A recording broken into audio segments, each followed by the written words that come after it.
Hello, colleagues. Hello, friends, and welcome to The Corporation, the podcast that's too fun to fail. This is the show where I speak to employees of Hogswood Cooper Media, the worldwide conglomerate that owns everything from slaughterhouses to payday loan companies. Each week, I strive to learn about and celebrate the folks who work for the many subsidiaries of this remarkable company. I'm your host, Dean Ardenfell, and I'm required to state that I am not employed by Hogswood Cooper. But boy, am I a fan, and I think you're going to be too. So let's get into it, shall we? My first guest is the longest continual employee of the Boston Beacon, the well-known daily newspaper.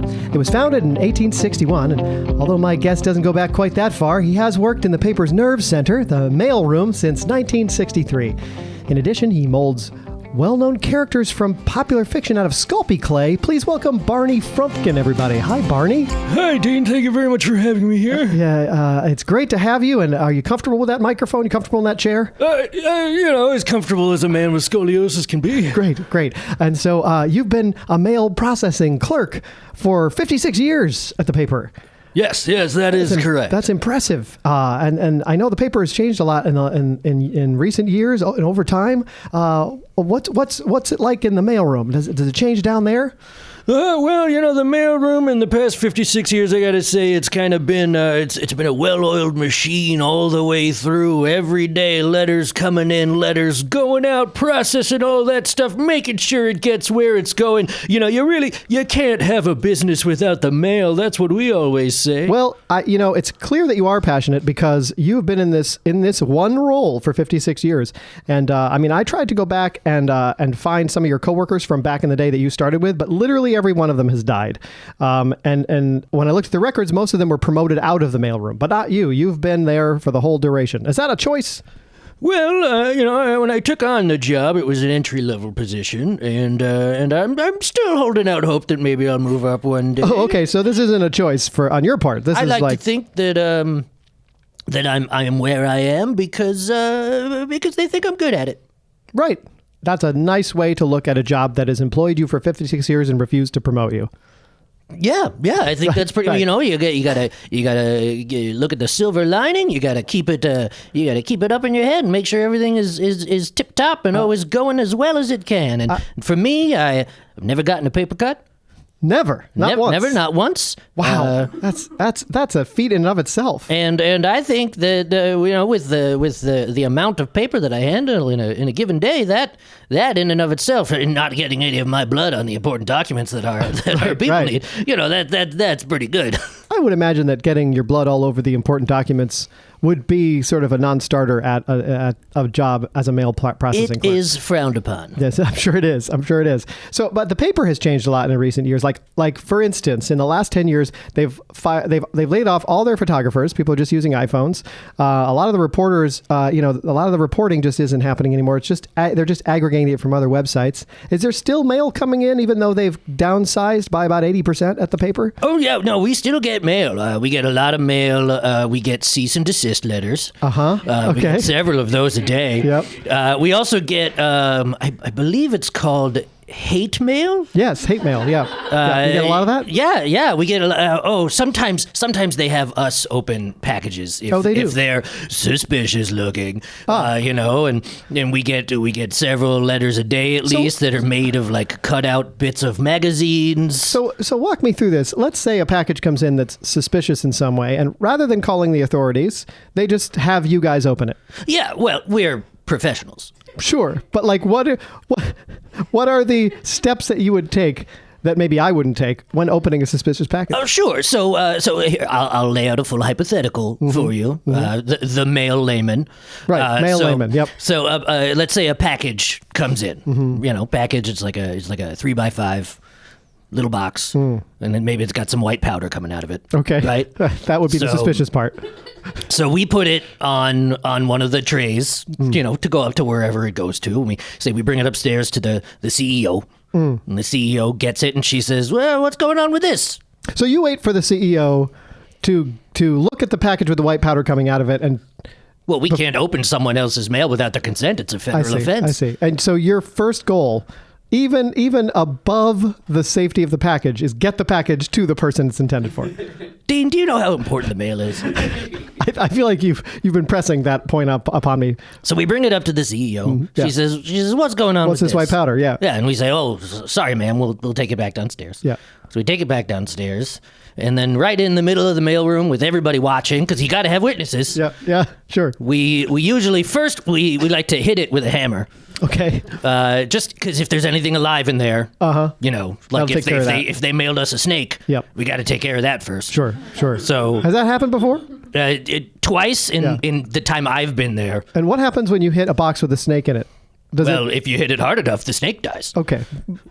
Sure. I would just think. I would just think it would be obvious. I would just think it'd be hard to hit a snake with a hammer inside of a box without it just wriggling right out and escaping. But well, no. I mean, if it's a small enough box, Sure. the snake is pretty coiled up. You know, it's just one long spine, really. So you break that, and the snake is dead. Wow. I did not think this is where this was going, but I like to follow what's interesting to me. So let's say you smash this box with a hammer, and nothing alive dies, nothing makes a noise. Yep. But you got this box of white powder. Then what do you do? Okay, so then four of us, we get our box cutters out, and we each take a different side of the box. This is right in the mailroom in front of everybody. Right in the mailroom, right in the middle of the mailroom, in front of everybody. We got to make sure everyone has an unobstructed view. Sure. Yep. So four of us go. We each, in one fluid motion, cut our side of the box, and then someone else comes in and they roundhouse kick the top of the box off. Okay. Okay. So once that happens, that's a young man's game, I'm assuming. Yeah. No, I used to be the roundhouse guy. I can't do it anymore. Gotcha. Scoliosis stopped me from that. Sure. But so then once the top is off the box, we all lean in and put our heads right over it to see what's in there. Yep. And 9 times out of 10, it's like a talcum powder packet. Sure. That has just burst open, probably because we hit it with a hammer. But you're not wearing masks or anything. You're just breathing in that oxygen. Well, no. If you're wearing a mask, you can't smell it properly. Who knows what? Okay, so you're taking an a deep whiff. Yep, gotcha. Real deep whiff. Okay.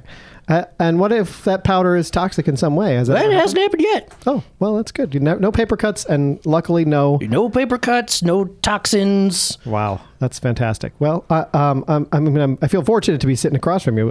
So in recent years, as I mentioned, it seems like the Beacon has become more of like an aggregator. They got a paywall, they got a digital site, and they're getting a lot. Oh, it is hard to get through the paywall. Yeah, I got to get through the paywall every day just to get to work. Is there? I think we're confusing. You're saying there's a physical wall at the company that you have to get through every day? Yeah, no, there's like a toll booth at the front. So they're charging. We call it the paywall. They're charging their own employees to come to work, like a toll booth would. Yeah, no, it's $5 a day. Wow. You do get a paycheck though. Yeah. So I mean interesting. So I'm just kind of wondering, is it hard to see, a company you've worked for so long? I mean, they've been a caretaker of the Fourth Estate forever, right? And now they're losing their credibility. Like, how does that feel to work for a company that's like steadily declining in public opinion?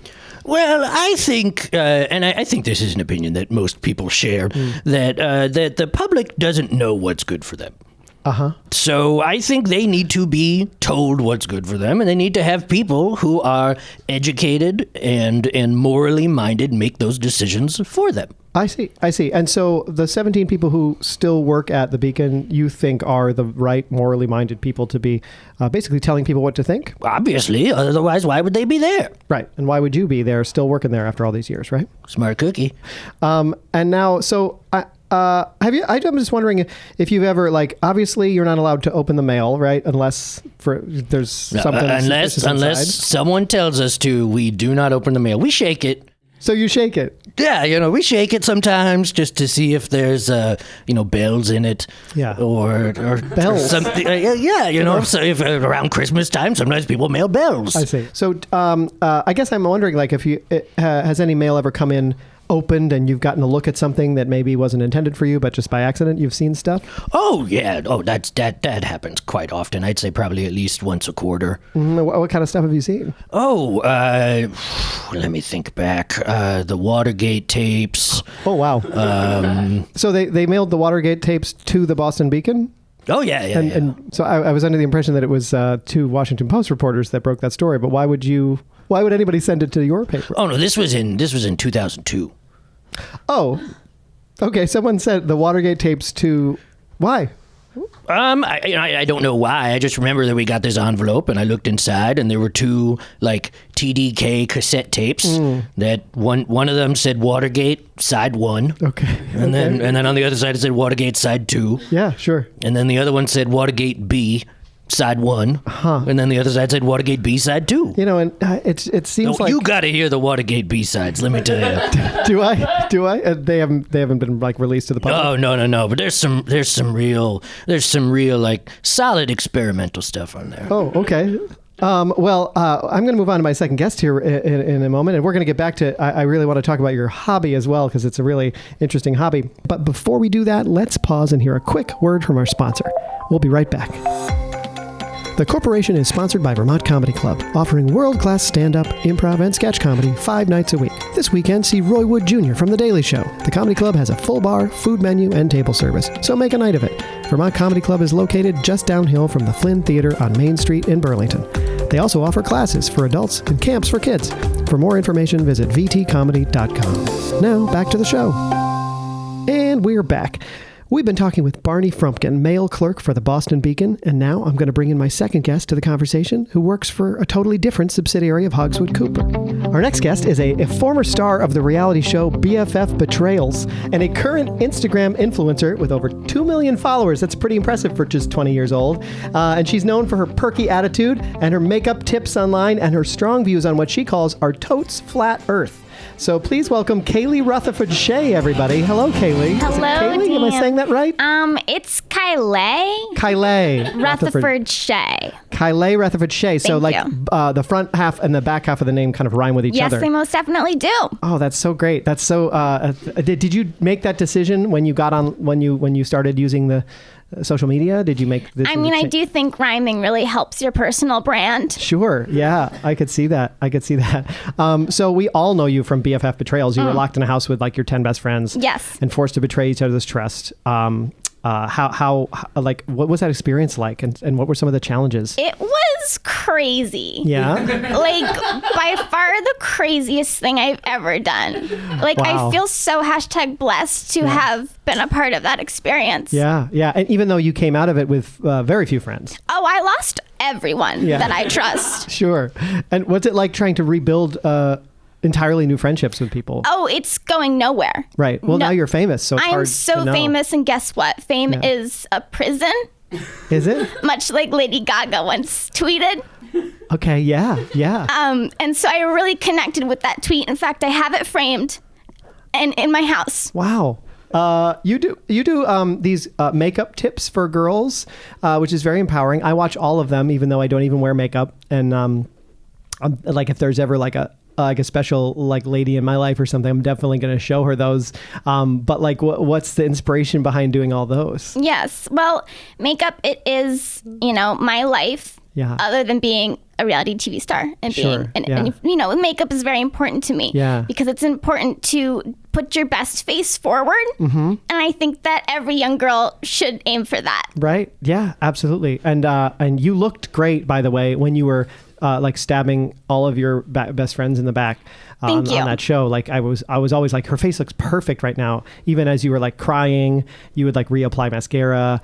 Oh, right? yes. Mm-hmm. Yeah. Yes. I actually had surgery done to my tear ducts so that no water actually comes out. Really? So my makeup does not get disturbed. Wow. When I'm feeling very intense emotions. That is fantastic. Thank you. I would never have thought of that, but it seems very practical. It's very painful, actually, but it's painful. So, like, worth what it. happens if, for instance, like you get dust in your eye? Like for instance, if I get dust in my eye, my tear ducts sort of try to flush it out. What happens with you? I just have so much dust in my eye right now. Oh, it My just gets vision stuck there. is very cloudy. Okay. I'm only seeing like maybe 50% of everything that I'm looking at. It's dangerous. I mean, I guess sometimes that's a good thing. Like, people say I'm not much to look at. So if you're only seeing 50% of me, then that's probably a good thing. Yes, ugly people are less ugly now. Oh, I guess that's true. So what were some of the things that you were like, tell us about some of the challenges where you were pitted against your best friends on the show. Yeah, so I remember in episode 37, it was a really intense one. Yeah, it's a long season. It was so long. There were around 200 episodes. Wow. and Barney. Barney. Barney and Charlotte. Oh, They're just they hated formed a pack. Those bitches I hated so much. Bitches were crazy. And they formed a pact and they turned Morgan and Vanessa against me. Wow. All right? This was 4 against 1. Wow. And all of a sudden they just started hiding my stuff. Oh, God. Can you imagine? Is there anything worse than your stuff being hidden? No, I was like, this is my house. I should know where my things are. Right. But I would look in drawers and nothing would be there. Wow. And it was scary, Dean. Wow. That sounds terrifying. Thank you. What do you think of that, Barney? I'm sorry I want to involve you in this conversation as well, and I know you must have feelings about this. Oh, absolutely. First of all, Kayleigh, let me just... Kayleigh?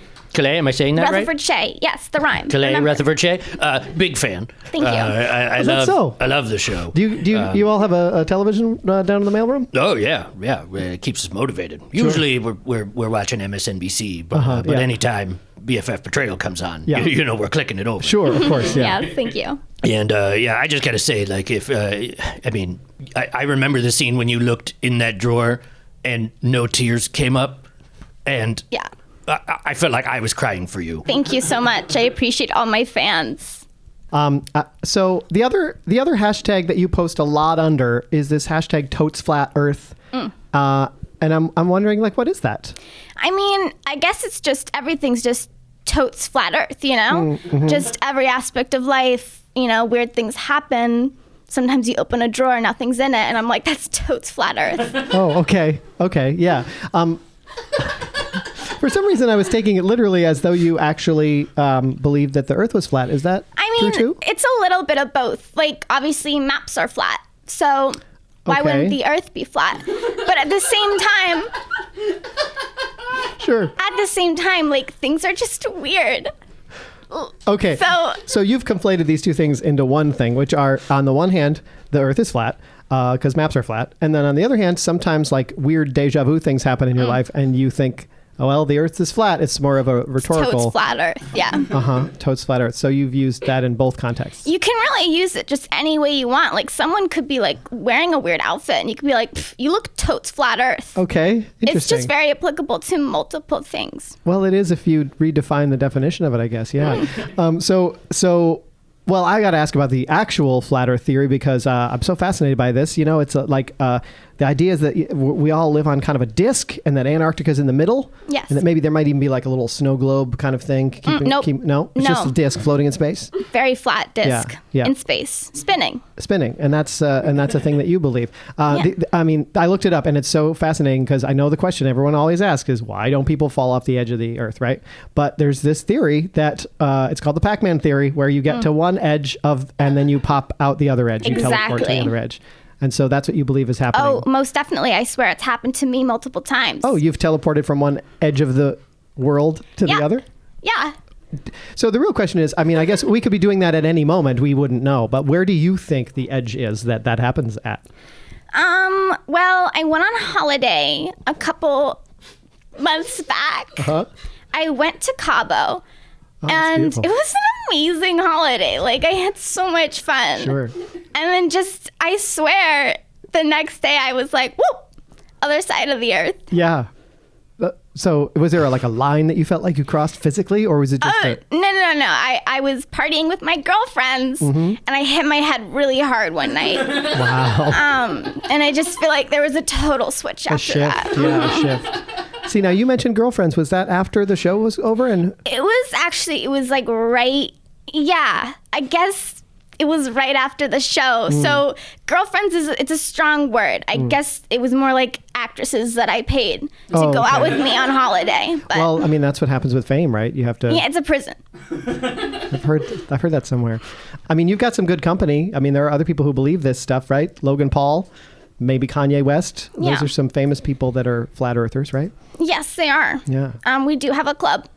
You have a club? A Flat Earther, Totes Flat Earth Club. So if I went into the hottest nightclub in town and they had a back room that I couldn't get into, would that be like you, Logan Paul, and Kanye West talking about disc theory? Most likely, yes, but I cannot say. You're not allowed I'm to say. also yes, but no. But no. I see that you're winking at me, but your eye is stuck closed. It does that sometimes because of the surgery. Gotcha. I want to get back to Barney because Barney, we haven't talked about his hobby, and I think maybe Kayleigh would really like hearing about it as well. You take characters from fiction and then you sculpt them out of Sculpey clay. Yeah, that's exactly right. That's what I do. It's how I keep my hands and my fingers limber when I'm not at work. And if you, what do you do with all these sculptures once they're done? Well, I like to put them on like a good flat base, and I put them on the dashboard of my car. And then once that's full, I put them on the rear dashboard of my car. Okay, yours was the car I saw when I passed. And then once that's full, I start putting them on the roof. Yep. And then when that filled up, I started putting them on the hood. But that was a problem because the hood generates a lot of heat, and it started to melt them. Okay. So then I was putting them on the trunk. And now I'm on the wheel wells. Wow. Wow. And is that practical? Is it a practical vehicle to drive? Pigeons no longer land on my car. Oh, I see. That's interesting. Cool. Now, I mean, I just, this is so interesting. Like, Barney, would you ever be interested in like maybe being in one of Kayleigh's videos or because I like to make connections here on. I love to do makeover videos. Do you think Barney could? What would you do to like give Barney a? I would be honored. And if you have time, no big deal. But maybe me as well. But let's start with Barney. We would do a full wardrobe upgrade. I'm talking prints. I'm talking pleated pants. When you say prints, did you mean PRINTS or PRINCE? Because I'm not wearing buttless pants. I did not follow any of that. Did you mean? Also, you have to keep in mind, Barney, that at most, Kayleigh is able to see like 50% of you. So you're a real blur. It's going to be difficult because I do not know your age or your body type or your gender, to be honest. Well, because of my lack of vision. If you had to guess all three of those things, and I won't be offended. Okay. I would say 1,000-year-old female, skinny. She's pretty close. That's pretty close. Thank you. Well, I got to thank both of you for being here. This has been illuminating in so many ways. And I mean, like I said, I would love for you to make me over, but we're out of time, and I'm not the important one here. So that's about all the time we have for today on The Corporation. I want to thank my guests for speaking with me and our listeners for tuning in. Don't forget to subscribe, rate, and review, and email me at deanardenfell@hotmail.com. And remember, Dean Ardenfell is not and has never been an employee of Hogswood Cooper Media or any of its subsidiaries. Cheers. Search for Nixon's B-Sense. The Corporation is a presentation of Unicow Media. Dean Ardenfell was played by Nathan Hartswick, Barney Frumkin was played by Sam Carnett, and Kayleigh Rutherford-Shea was played by Stella Pappas. Subscribe to hear new episodes every Tuesday on Apple Podcasts, Spotify, and wherever else you listen to podcasts. For more great stuff, follow The Corporation Podcast on Facebook and Instagram, and check out thecorporationpod.com.